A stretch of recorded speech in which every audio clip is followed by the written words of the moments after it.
이게 상당히 좀 민망한데 통상적이진 않아요. 국회의원이 본인이 관할하고 있는 피감 기관에게 특정 작가, 수많은 나전칠기 장인들이 있을 텐데 특정 작가, 오왕택 씨를 꼽아서 작품 사라라고 계속 구매를 종용했는데 알고 보니 나랑 동업자였더라. 민망해요. 사실 조금 목포의 그 근대 역사 문화 거리를 문화재를 지정하게 한 것과는 별도로 지금 손혜원 의원 관련해서 이제 의정 활동을 펼치면서 본인이 조금 오해받을 수 있는 소지의 행동을 많이 한 것으로는 지금 보입니다. 그렇군요. 저도 이제 오늘 기사를 봤는데 예컨대 2016년도에 5억의 예산을 따서 그 예산을 가지고 2017년도 6월에 홍대 앞에 있는 홍대 앞에서 인디 페스티벌을 개최한다는 데 사업. 그건 저희가 잠시 후에 또 자세히 얘기 나눠보겠습니다. 그러니까 그것과 관련해서 또 문제의 자부이 많이 나오고 있는데 그런 식으로 따져보게 되면 손혜원 의원이 그동안 했던 여러 가지 모든 활동들이 전부 다 약간 강압적으로 이루어지고 본인과 좀 이해관계가 있는 사람들을 추천하는 방식으로 이루어진 것처럼 보이기 때문에 그런 부분에 있어서는 상당히 부적절해 보이고 또 어떤 방식으로든 설명을 하더라도 그 사람들이 보기에 좀 납득이 안 가는 부분이 있습니다. 그래서 그런 부분 관련해가지고는 좀 명확하게 그 당시에 팩트가 무엇인지 확인을 하고 만약에 잘못이 있다 그러면 좀 사과를 하는 방식이 필요하지 않을까 싶습니다. 현 대변인. 네네. 그 재단에 이사나 감사로 등록돼 있다 해서 동업자를 할 수는 없어요. 동업이라는 건 경제적인 문제예요. 돈을 같이 지불해야 되느냐라는 거라서 물론 등록된 사람 당정인이 어느 정도 관계가 있는 사람이에요. 실질적 영향이 있는지 없는지 모르겠지만 이 재단에서 가장 중요한 건 어쨌든 영향력이 미친다는 겁니다. 우리가 옛날 청계재단이나 미르재단처럼 그럼 결국은 남편이 대표를 맡고 있다 그러면 이거 누가 봐도 영향력이 미치는 거예요. 이거를 나중에 사실은 어제 기자회견에서 제일 중요한 거는 기자들이 직접 현장에 와서 봐라. 그다음에 두 번째는 이제 지금 부동산과 지금 유물을 나중에 국가나 지방자치에 기부하겠다. 말로 했는데 이걸 사실은 가장 좋은 방법은 이 재산들을 그 재단의 기본 재산을 편입시키면 돼요. 그리고 전관에 물론 나중에 해산할 때 국가라든지 지방자치단체 아니면 다른 어떤 유사한 단체에 기부할 수 있지만 그래도 명확히 넣으면 돼요. 그래서 저는 어느 정도 그 지역에서 문화 활동을 하시거나 아니면 공익 활동을 하시는 분들을 좀 이 재단으로 넣을 필요가 있다. 이번으로 넣어서 이 재단 자체에 약간 공적인 기능을 강화시키면 제가 보기에 당장 나중에 왜냐하면 기부하겠다고 해도 나중에 실제 다른 식으로 이렇게 하는 방법이 있거든요. 사람들에 의해서 의아하게 생각합니다. 그러면 법이 일단 재단 자체를 좀 공익화 시키시고 이 재산들을 다 지금 기본 재산을 편입시켜서 함부로 처분하지 못하게 하시고 정관을 수정하셔서 이걸 나중에 이게 국가라든지 지방자치에 기부할 수 있게끔 만들어 놓으면 제가 보기에 누구도 의심하지 않을 것 같습니다. 김희정 장관이 국회의원도 여러 번 하셨고 장관도 하셨으니까 질의도 해보고 질의도 받아보셨잖아요. 국감 때. 네. 이런 국감의 질의 보셨습니까? 네.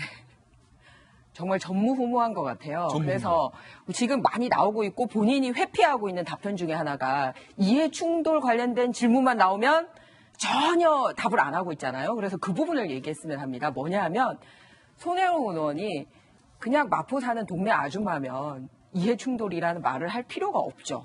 그냥 복부인인가 보다. 이렇게 생각을 했겠죠. 그냥 복부인인가 보다. 그렇게 생각을 했겠죠. 그런데 중요한 거는 손혜원 의원은 지금 대한민국 국회의원이기 때문에 이해충돌이라는 말이 계속 나오고 있는 겁니다. 뭐냐 하면 본인의 신분, 국회의원이라는 신분, 그리고 국회에서 문화관광위원회 여당 간사라는 신분을 계속 활용을 하고 있다는 게 이제 드러나는 거죠. 왜 피감기관이잖아요. 국립중앙박물관.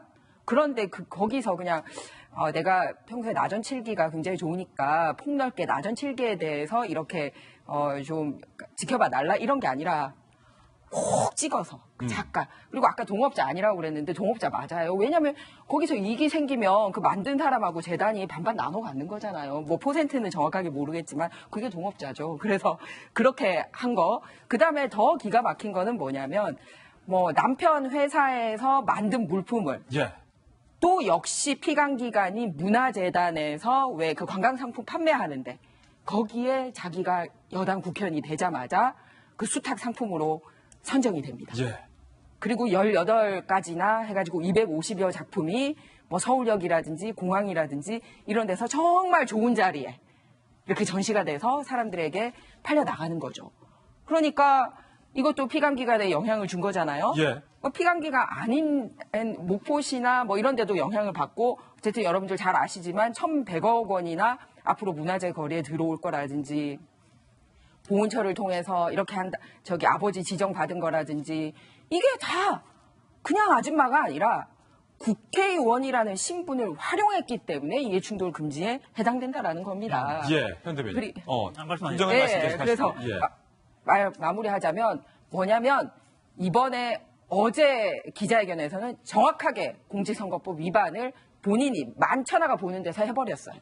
공직선거법에 의하면 그 백지 신탁한 재산에 대해서는 어떤 식으로든 지시를 하든 경영을 하든 관여를 하면 안 되도록 명시가 되어 있습니다. 그런데 본인이 백지 신탁한 회사에 대해서 내가 기부할게. 그리고 사실은 내가 얘기해서 샀어. 이런 걸 본인 입으로 다 밝혔잖아요. 그러니까 스스로 공직선거법 위반했다라는 것도 이미 기자회견을 통해서 만천하에 밝혀버린 결과가 됐기 때문에 어제 기자회견 자체가 이해충돌 금지에 위반한 기자회견이었다. 그 말씀 드리고 싶습니다. 장관님 말씀에 토다는 건 아니고요. 이제 공직자 선거법은 아니고 공직자 윤리법. 윤리법에 네. 백지 윤리법, 신탁을 하면은 관여할 수 없게 되어 있는데 일체 관여 못하는 건 아니에요. 왜냐하면 제가 회사를 설립했는데 신탁을 해버렸어. 그럼 회사 경영 전혀 못하느냐? 그건 아니에요. 신고를 하면 돼요. 예외조항이 있습니다. 그러니까 앞으로 신고를 하셔야죠. 만약에 직접 지시를 하거나 관여를 했으면. 신고를 하시면 되죠. 그렇죠. 예. 그다음에 동업자가 그러는데 동업은 사실은 이제 법적으로 따지면 자기가 출자를 해야 돼요. 어느 정도. 그러니까 재단을 만들 때 돈을 내야 돼. 돈을 내고 거기에 대해 이익을 가져가야 돼요. 저도 사실은 새마을금고 감사 이런 거 맡고 있는데 거기를 저는 뭐 출자는 했습니다. 근데 출자 안 한 회사에 감사나 이사 많은 데도 있어요. 뭐 친구가 부탁해서 하는 경우도 있고. 그런 게 그러니까 동업이란 개념과 어떤 재단의 이사를 맡고 있는 거는 동일한 개념 아니다. 물론 내부적으로 예를 들어서 거기서 이익이 나면 얼마를 가져간다. 약정이 있으면 동업자로 볼 수 있어요. 근데 예. 임원으로 등록됐다 해서 무조건 동업자는 아니다라고 말씀드립니다. 예.